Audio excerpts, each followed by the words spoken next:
I am so glad you're here. My name is Bree, and this is my Natural Hair Care Basics series, where I walk you through every step of transitioning to naturally wavy or curly hair. Today we are covering porosity, but the rest of the videos in this series will be linked in the description box below if you are interested in more topics. Porosity is kind of a doozy, so maybe grab a pen and paper and let's get to it.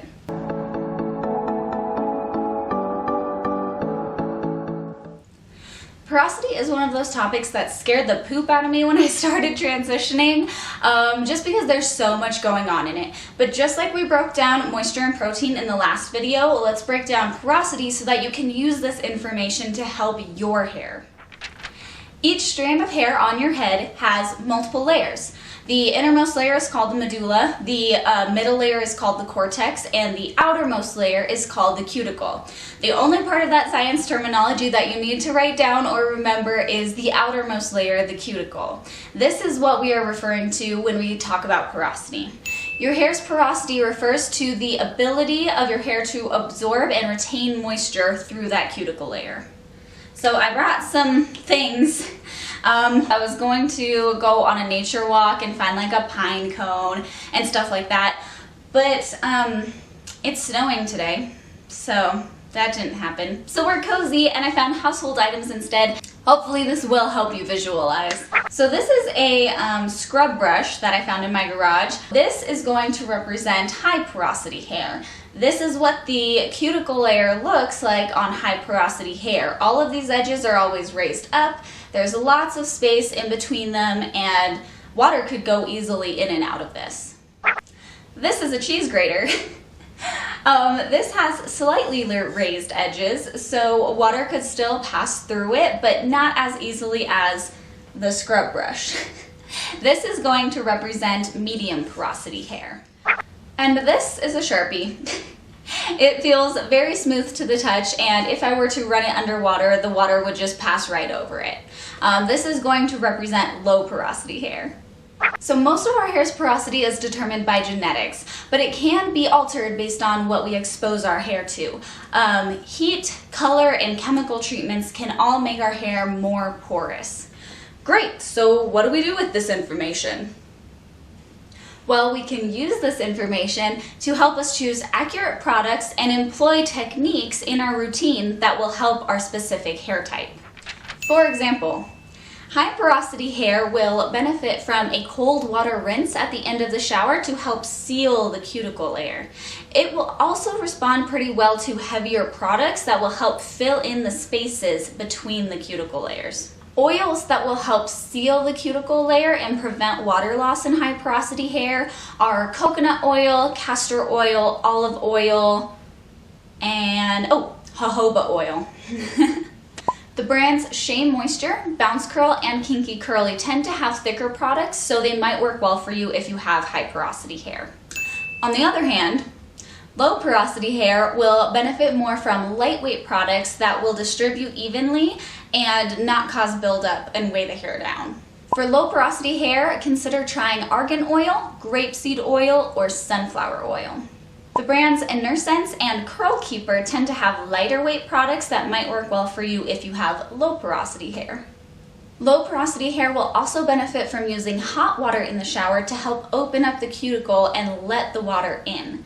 Another great trick I've seen is to apply a microfiber towel around your head after you apply the conditioner or treatment, and then use a hair dryer over the microfiber towel to give your hair a nice warm environment to open up that cuticle and let moisture in.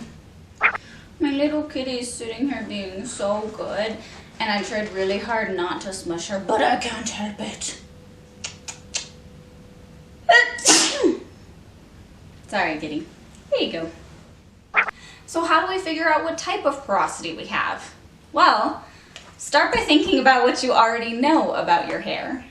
Does your hair tend to dry really fast on its own? Has it been treated with color, chemical treatments, or frequent heat?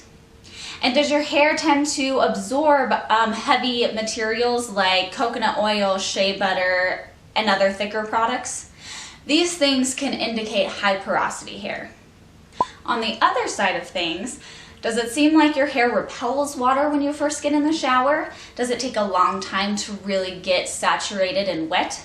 Have you had no chemical, no heat, and no coloring on your hair, essentially virgin hair? And does your hair tend to get weighed down by heavy products like coconut oil or shea butter? These things indicate low porosity hair. So which one is best? I'm not going to skirt around this question like a lot of other videos I've seen, just because when I was starting my journey, I wanted to know what porosity was best. What should I be trying to strive for? What is easier? What do I need to know about it? My straight, honest answer is medium porosity.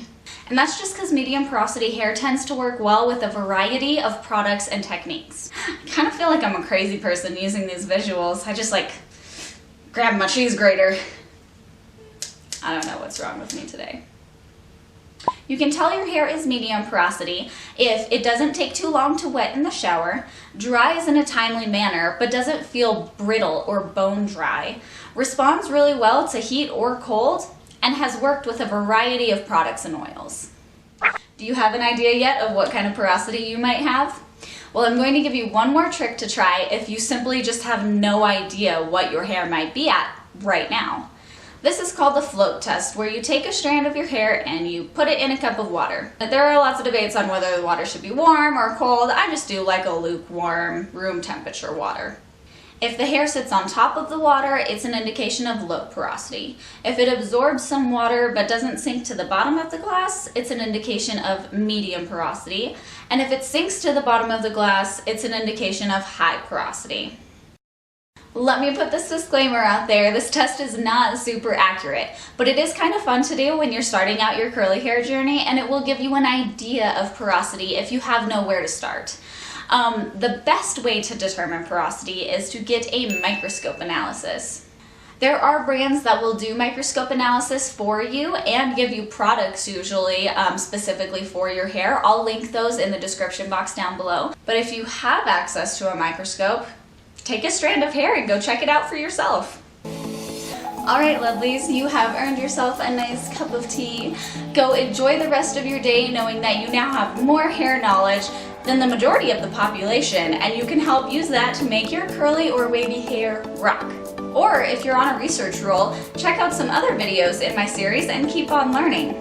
I'll see you all very soon to put all of the natural hair care basics together in my final video of this series, how to create your very own curly hair routine. Adios!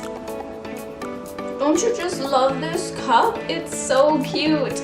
I just want to snuggle it and hold it like this, but then I'm like, it's so hot, so I just have to hold it by the handle and be an adult. I can do that.